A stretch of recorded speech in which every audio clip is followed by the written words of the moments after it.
nílé lóko lájò lẹ́yìn òdi gbogbo ní káàbọ̀ sí orí ìkànnì Lásán. Mo kí yín pé ẹ káàárọ̀, ẹ káàsán, ẹ káalẹ́ ní ibi gbogbo tẹ́ bá tẹ́ láǹfààní láti máa wo ìkànnì Lásán. Àjíjẹ ara yóò máa jẹun, Ọlọ́run ní fẹ́ ṣẹ̀ṣẹ̀ gbogbo wa. Ojú tẹ̀ fún wa àti títẹ̀ fún wa kò sì ní fọ́nà ṣe ẹ ṣeun. Lásán TV #1 Islamic channel jẹ́ ìkànnì tí ó wà fún oríṣiríṣi wáàsí àti ọ̀rọ̀ ẹ̀sìn látọ̀dọ̀ ọ̀pọ̀lọpọ̀ àwọn àfáà ńláńlá jàǹkàjàǹkà tí wọ́n mọ̀ máa ṣàlàyé ọ̀rọ̀ nípa ẹ̀sìn wa.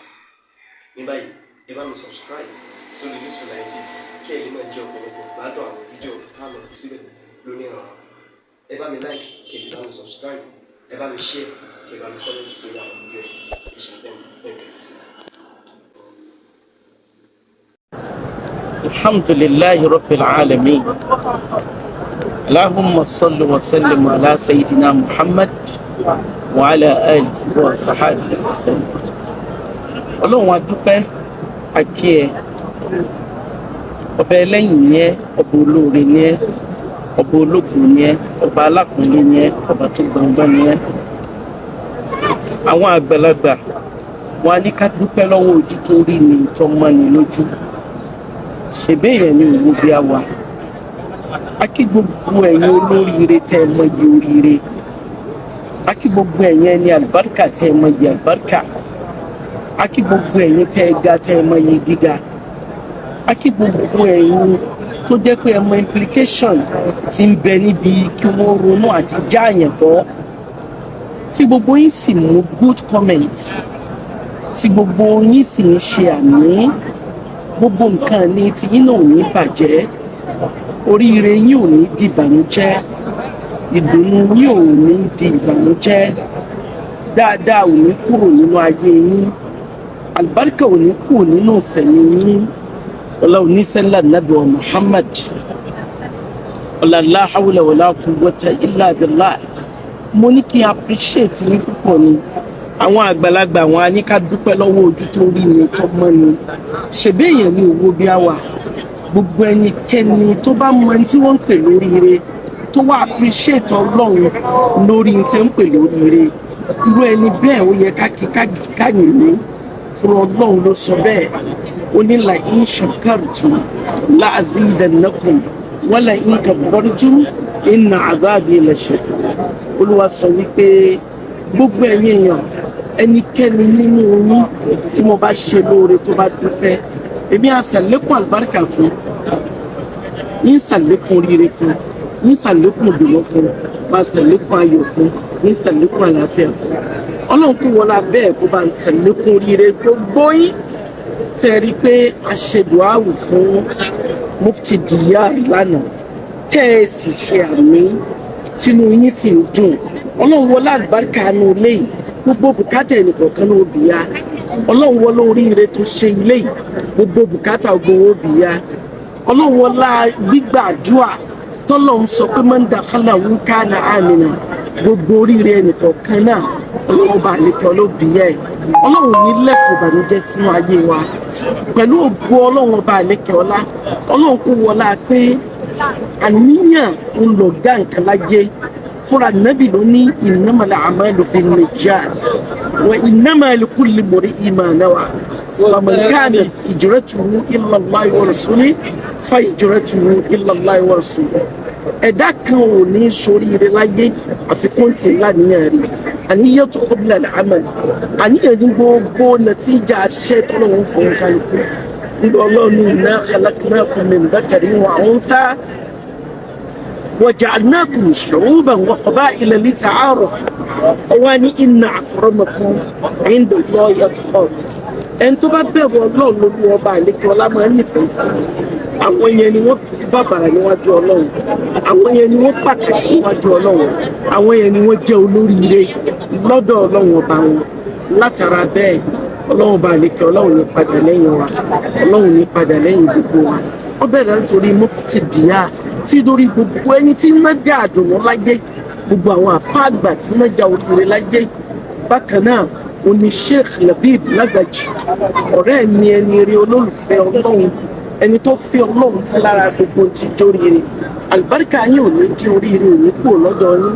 Gbogbo ẹ̀mí tí ò ní níbàtàn pẹ̀lú sí àtàwọn ọlọ́run ó fi jíǹkì yín àti gbogbo olóríire láyé lọ́kùnrin lóbìnrin tí wọ́n jẹ́ ọ̀rẹ́ oríire tí wọ́n jọ̀rẹ́ òdodo tó yẹ pé wọ́n ní àníyàn rẹ̀ tí wọ́n ní kọ́lùkù sẹ́lẹ̀m oríire gbogbo wọn kalẹ̀ ọlọ́run sì jẹ́ òmọ́júmọ́ ẹ̀yin ò dúró bẹ́ẹ̀. ẹlẹ́ẹ̀kejì òun náà ni ọ̀rọ̀ àwọn mùsùlùkùn ọ̀rọ̀ àwọn ẹlẹ́bọ tí wọ́n ti bẹ̀rẹ̀ sí ní ìfira wọn ṣe yẹ̀yẹ́ láì ṣe gbogbo àwọn àfáà ṣe rí n tá à ń sọ nìyẹn nípa wípé kọ́mọnìyàn ò rò lẹ́mìí pé lágbájá afẹ́ fi ṣẹ̀sìn ẹni ó ronú pé lágbájá afẹ́ ṣe lẹ́sìn òun ò ní ìmọ̀ para àwọn lòun fi ń ṣẹ̀sìn ara àwọn òun lòun fi ń ṣẹlẹ́yà ẹ̀yin náà wo táwọn mùṣírìkì sọ́ọ̀sìn àwọn mùṣírìkì wọ́n ti ń pé àṣẹ wọn ò tiẹ̀ lo ìsẹ̀mí ìjà àfáà gan àṣẹlá ìdọ́dún àwọn gan ìsẹ̀mí wọn rọrùn rọ ẹ wò bí ẹ ṣe bẹ̀rẹ̀ sí ní tàṣírí ara wọn àwọn láṣìírí yìí máa túṣẹ̀ kò sí àṣírí ẹnì kankan kò sẹ́nì kankan ẹnì kankan ò lè dá ń tọ́lọ̀ wọn bá fi dà àwọn èèyàn mọ ìyàtọ̀ tí ń bẹ láàrin kéèyàn máa bínú àti kéèyàn máa bàyàn lórúkọ jẹ́ ìbàlórúkọ jẹ́ tó tóbi lélẹ́yìn kò tó ń tó yẹ kẹ́yìn mùṣírìkì kẹ́ ẹ máa dùn sí kò nọ́mà kò wọ́ ọ̀tẹ̀ olúwọba àlekè ọlá òun lọ́ba tó ní wá òun sì ládùúró tì ẹ kọ́kọ́ wo irú ìbàjẹ́ tẹ́ ẹ ṣe nípa eléyìí láyé tó ń ti bẹ́ẹ̀ gbogbo ẹni ó jẹ́ olólùfẹ́ àlùjánnà ẹni tí ó ṣoríire ayé àti tọ̀run kò torí ẹ̀ change mind ẹ̀ kúrò nínú kí wọ́n máa pòyì Káàbà ní gbogbo ìgbà torí Ọlọ́run ló sọ bẹ́ẹ̀ àfi téèyàn bá fẹnu sọ níbí ó ní oníṣẹ́ Ọlọ́run dákun wọlá bẹ́ẹ̀ ìmọ̀ràn ọ̀tá àti ti mùnáfìkì àti talábòsí àti ti kẹ́rìmọ́nì Ọlọ́run kó jọ kó méje òṣìṣẹ́ lórí wa ọlọ́nàbí Muhammad ẹ̀yin mushrik ẹ̀ lè dunnú Ọlọ́run lè fi dùnnú sínú ayé yín ẹ̀yin ẹlọ́dọ̀ kò lè sáyọ̀ nú ayé yín nítorí pé Olúwa ọba àlekè ọlá òun ló ṣe ìsìláàmù ní dínú tọ̀bíìn òun ló ṣẹ̀sìn ní ẹ̀sìn àdámọ́ òun ló ṣe lẹ́sìn oríire fúnra Ọlọ́run ló sọ fànàbì níjọ́ kútúbátùl wàdà Olúwa ní al-yawma ba'da a'udhu billahi minash shaitanir rajim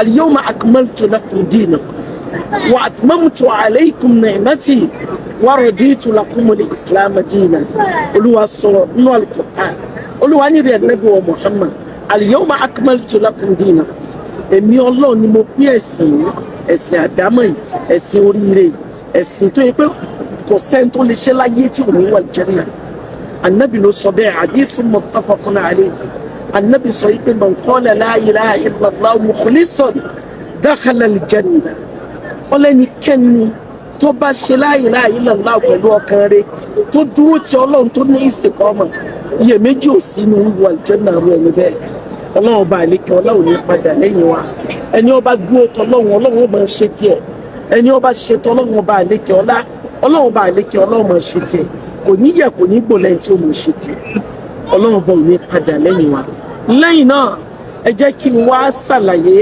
nípa irú Ọlọ́run tó bẹ̀ mí ládùúrà tí mo ti ṣe tàwáàfù mo ti ti ọ̀rọ̀ rẹ̀ bọ́nú àdúrà níbí àkọ́kọ́ náà gbogbo ẹ̀yin tẹ́ ẹ sàmí sídùú àwùtá ṣe fún olóríire lánàá ìyẹn mufti Diyar pẹ̀lú ògbó Ọlọ́run gbogbo bùkátà àti náà ní òbíya èmi máa ń nífẹ̀ẹ́ sí kọ̀rọ̀ gan mo nífẹ̀ẹ́ sí kọ̀rọ̀ gan torí ń tọ́lọ́run fi jọ́ọ̀jì wa ní kọ̀rọ̀ Annabi wa sallallahu alayhi wa sallam ó ní inna Allaha la yanzuru ila suwarikum fahima inna Allaha la yanzuru ila suwarikum ó ní pé naam